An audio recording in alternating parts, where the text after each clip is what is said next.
Right now we are at Banaras.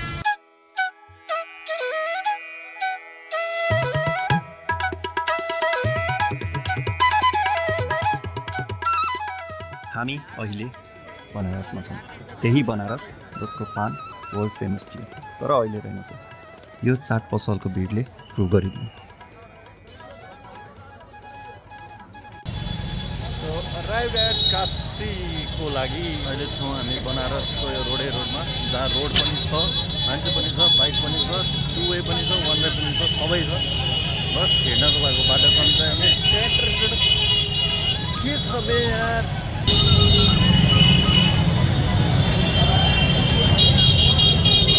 2 घण्टापछिको कठोर यात्रापछि हामीले finally room पाएका छौँ।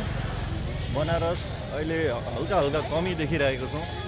एन्ड अहिलेसम्म अपडेट भन्दाखेरि चाहिँ हाम्रो दाइले एकदमै मूल्यवान चस्मा हराउनु भएको जानकारी गराउन चाहन्छु। साथै अब हामी चाहिँ अहिले गङ्गाको तटतिर जाँदैछौँ। बिहान नआएको ठाउँदेखि अहिलेसम्म हामीले करिब 200 किलोमिटर पार गरिसक्यौँ र अहिले क्राउड हेर्ने हो भने यो अविश्वसनीय छ।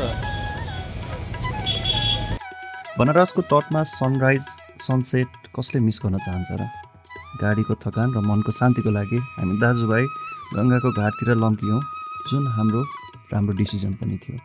साँझ पखको भ्यू हेर्नको लागि boating was a right option. अहिले चाहिँ हामी गङ्गामा आइसकेको छौँ। And you can see the vibes around me, it's going crazy.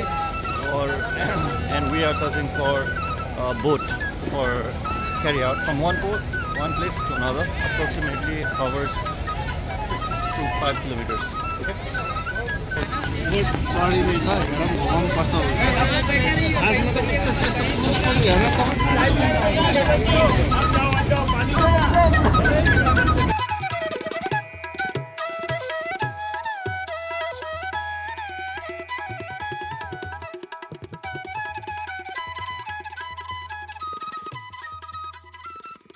यहाँ आएर थाहा भयो कि रूपाले कट्टु र गन्जी छाडेर डुङ्गा पनि बनाउन थालिसकेछ।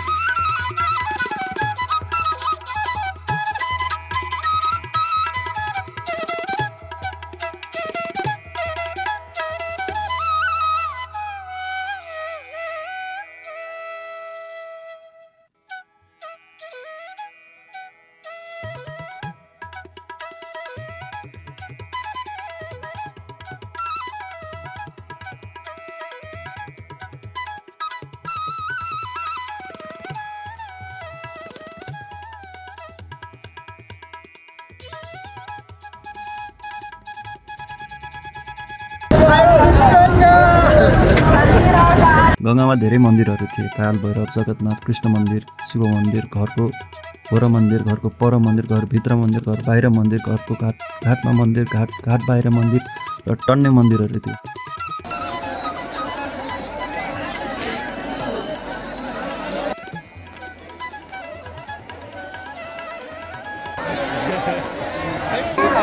त्यही भने त भयङ्करै होला।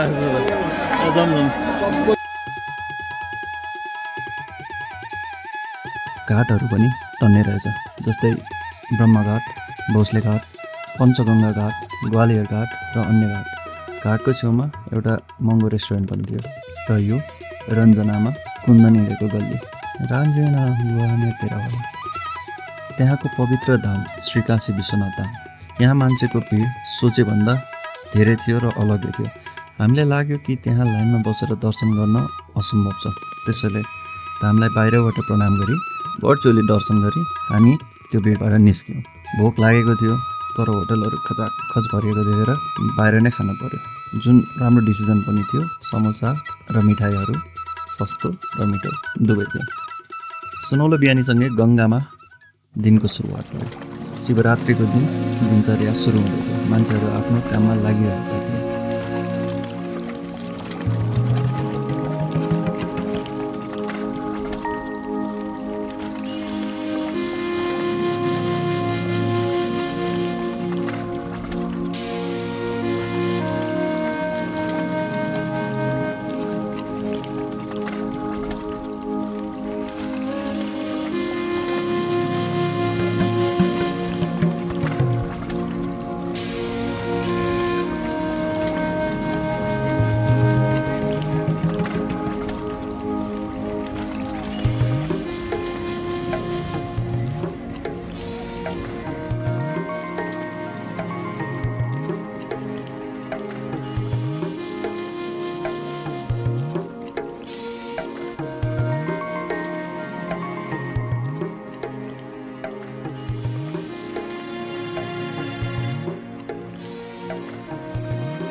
गएको कुरा दामी छ। हाम्रो महेश दाइले एउटा कुरो पनि भेटाइसकेको छन्, पुरा ज्ञानको लागि बसिरहेछ प्रभु पनि। जय शम्भो शिव रक्षा गर। भाइ पनि लाग्यो भाइ।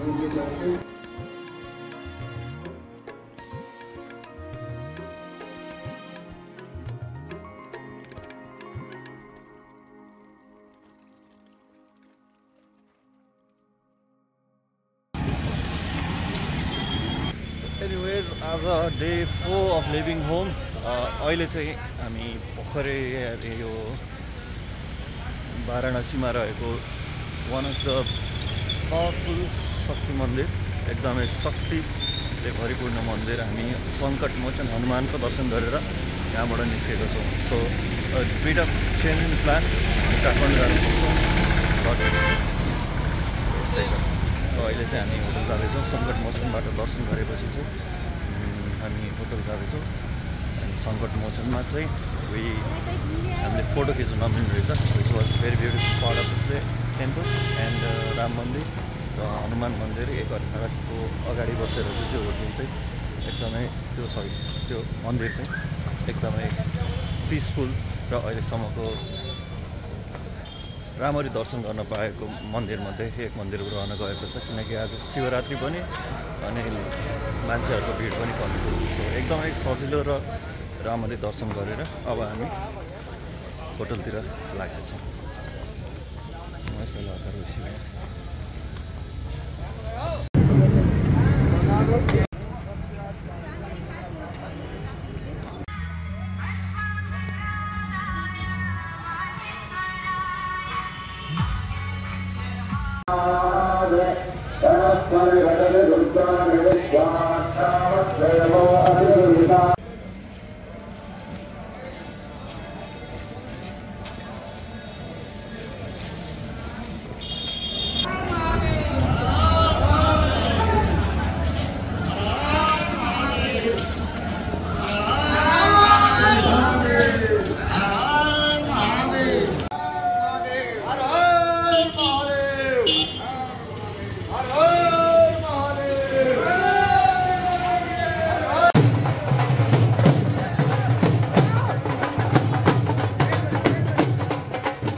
दाइलाई बिदा गर्दैछु।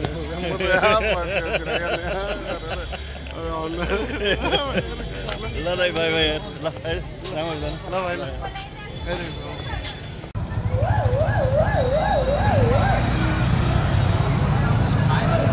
यार के गर्यो होला, मलाई छोडेर गइदिए। बस अब एक घन्टा खानु पाएँ, मेरो बनारसको लीला पुरा हुन्छ।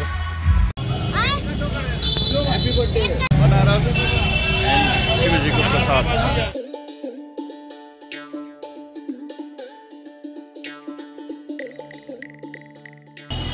ठिकै छ, अलिअलि हरियो हरियो के को स्वाद आएको।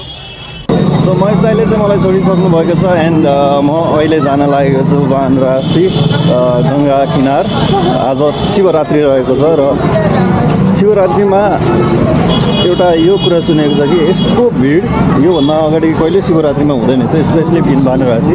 But because this is Mahakumbh, यो बेला महाकुम्भ पनि परेको छ। सो सबै धर्मावलम्बीहरू चाहिँ कुम्भ भरेर अनि त्यसपछि गङ्गा नआएर अनि त्यसपछि जाने सोच्नु भएको भएर चाहिँ यो कुम्भ मेला चाहिँ एकदमै धेरै नै भरिएको छ। सो त्यही हो, हेरौँ मान्छेसँगै गयो थाहा छैन कहाँ बुझिन्छ, बट यही बाटो जान्छ। Well, this is Ganga at Shivaratri.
कता गयो कसरी गयो आई रियली डोन्ट नो म कहाँबाट कता आइसक्यो बनारसमा पागल भइसकेको थिएँ र it's time for me to go to Agra by myself किनकि म यस्तै नेपाल फर्किसक्नु भएको थियो so see you in the next episode of this India journey thank you for watching